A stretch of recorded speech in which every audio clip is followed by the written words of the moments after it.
This is LBC with Sheila Fogarty. Let's talk more about the announcement yesterday of the COVID-19 vaccine from Pfizer BioNTech. When I was so excited when I first saw the news, and then when I started to see some of the naysayers and skeptics, I was like, oh no, does it amount to nothing? Am I being too excited? And then I saw a tweet from Professor Tom Solomon, who is director of the UK's Emerging Infections Research Unit, I should say, at the University of Liverpool. And he said it was right to be excited. So if it's good enough for him, it's good enough for me. Good afternoon to you. Hello, good afternoon. And I think you're absolutely right to be excited. This is great news, and don't listen to the naysayers. Okay, well, look, I'm so pleased to hear you say that. So tell me why. Tell me why we're right to be excited. Because this shows that we have a vaccine which will work and it will protect us against this terrible disease, COVID-19. And it's as straightforward as that. We were hoping for a vaccine which was at least 50% effective in terms of it would protect 50% of people that got it, because that's what we get with the flu vaccines. This one is actually 90% effective. So it's a really good vaccine that, although there are going to be some logistic problems, it shows us that we have the potential to defeat this disease with vaccination. I should just say Matt Hancock is still on his feet in the Commons responding to the questions that Jonathan Ashworth put to him. People can hear that live still on LBC News if you want to do that. To pick up where you left off there, that 50% and minimum that you would expect, for it to be almost twice that, it feels to me to be extraordinary. Exactly. So this is a vaccine that, although we haven't had the data fully published yet, if the preliminary reports are right, which there's no reason to think they're not right, it protects 90% of those who are given the vaccine. And there are many other vaccines coming along the way. I think you mentioned them just a moment ago, that are also in late phase trials. And they all target the same bit of the virus, the spike protein. And so we would hope that many of those would work as well. And explain that spike protein to me, if you would. I've had it explained to me a few times, but it wouldn't harm to have another explanation. Well, it's just so viruses are pretty simple things. They're made up of a collection of proteins, and they're spherical. It's like a ball, and the spike protein pokes out of the ball, all over the ball. And it's one of the most important proteins. It's how the virus attaches to our cells and gets inside our cells to cause the damage. And so it's one of the key targets for our immune response. We know those of us who were infected and fought off the virus, we did it by making antibodies to the spike protein, and also by making these types of white blood cells called T cells, which also attack the virus via the spike protein. And this vaccine is targeting the same spike protein. And they found, didn't they, on the more than 40,000 people from 6 different countries that are part of this trial, that both antibodies and T cells were produced in response? That's right. So the vaccine was given to 40,000 people. Well, in fact, half of them got the vaccine and half of them got a placebo. And then there were 94 cases of COVID among those 40,000 people. And then what they did in the last few days to do the big reveal, if the vaccine didn't work at all, then half of those cases would be in people that got the vaccine and half would be people that got the placebo.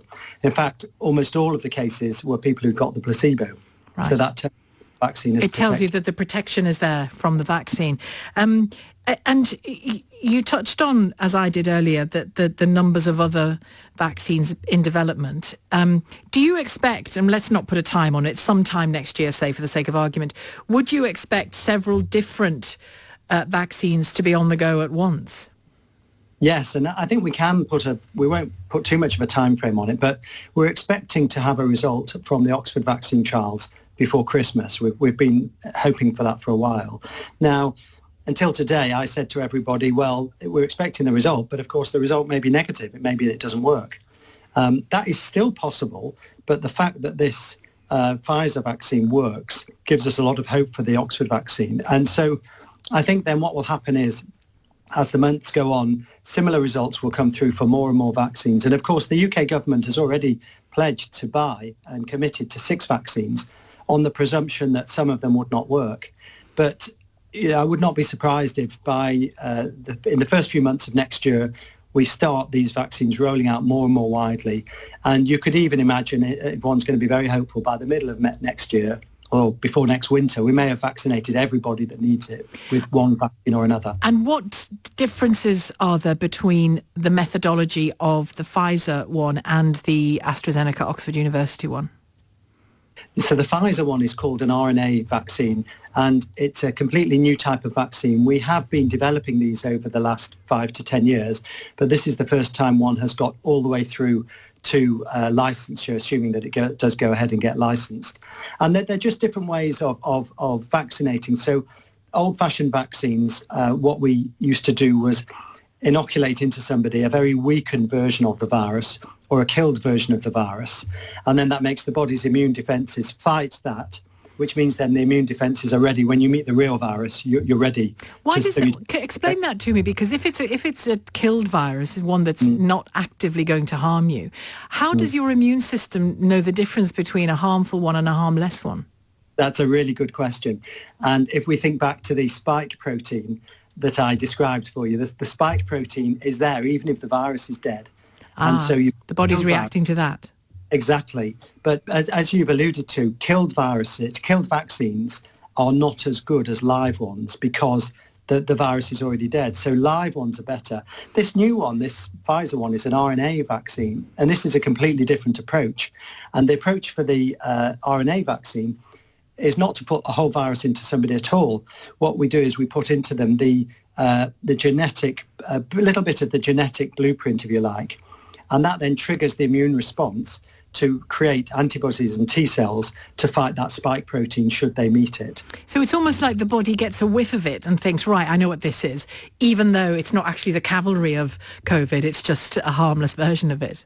Exactly. A whiff of it is a very nice way of putting it. And with the RNA vaccines, it's not even a whiff of it. It's just basically been shown an instruction manual, if you like, and it's shown this is what this COVID virus spike protein would look like if you're to ever meet it. And so the body then says, right, let's get ready in case we do. It's just so fascinating, isn't it? And I know it's been all your adult life you've been working in this kind of field, but it is so fascinating. And the first time that everyone on the planet is as interested as everybody else on the planet in this being a success. Has that informed the speed of this, do you think? The sheer weight of attention that's got, enormously. So you will hear the naysayers who say, I don't want to get the vaccine because it's been rushed through and I'm worried. But the reason it's been rushed through, no corners have been cut. The reason it's been rushed through is because almost all biomedical science has stopped, all medical research, to focus on all the different aspects of this virus. So we know so much about it. And not only that, you've got the global scientific community, the global political community, the global commercial big pharma community, all working as one, I guess. Yeah, in some senses, the whole world has pulled together to come to this moment where we can now defend ourselves against this terrible disease. Tell me a little about your podcast called the Scouse Science Podcast. Obviously, caught my eye. I subscribed just the other day. Still have to listen back to a few of them. It's not just listening, is it? They're videos as well. Yeah, well, you hit the nail on the head when you said, this is fascinating and the whole world is talking about these things. Everyone is so interested. And people are so interested in science at the moment. What we did was a few months ago, we set up the Scouse Science Podcast, and we get together. We have one scientist and we have one non-scientist. It could even be somebody like you, Sheila. We just I'll come along if someone's off sick. If someone's isolating, I'll come along and do it. All right. And basically, last one we had Andy Burnham, and he was talking very frankly about all the kind of things you don't hear about in the news, about really what's kind of worrying him behind the scenes. Before that, we had Jane Garvey from Woman's Hour from another radio station, and Frank Cottrell Boyce, the author. And so we've had all sorts of people come on, and then all sorts of scientists as well. And we chat like this, but it gives us a lot more time rather than the 4 or 5 minutes that we get on a program like this. We chat for 45 minutes. Well, we do it as a video cast on Facebook. We've had thousands of people listening and watching, and so I think we're going to carry on. Well, maybe with your invitation, I'll join you for the one on, encouraging people to take this vaccine. Please when do. It comes. Yeah, let's talk then. Thank you very much indeed, Professor Tom Solomon, Director of the UK's Emerging Infections Disease Research Unit at the University of Liverpool. That's Scouse Science podcast if you want to download it. We'll hear more in a moment from Daniel Bevan, LBC's reporter in Wales, on the news that exams for 16 and 18-year-olds, 17, 18-year-olds in Wales have been cancelled for next year. You have to wonder whether the same will happen elsewhere in the UK. We're going to talk more about that after 2. But more of your thoughts and your feelings, I think, on this vaccine news. Wasn't that wonderful to hear all of that from Professor Tom Solomon? 0345 6060 973. It's 1:46.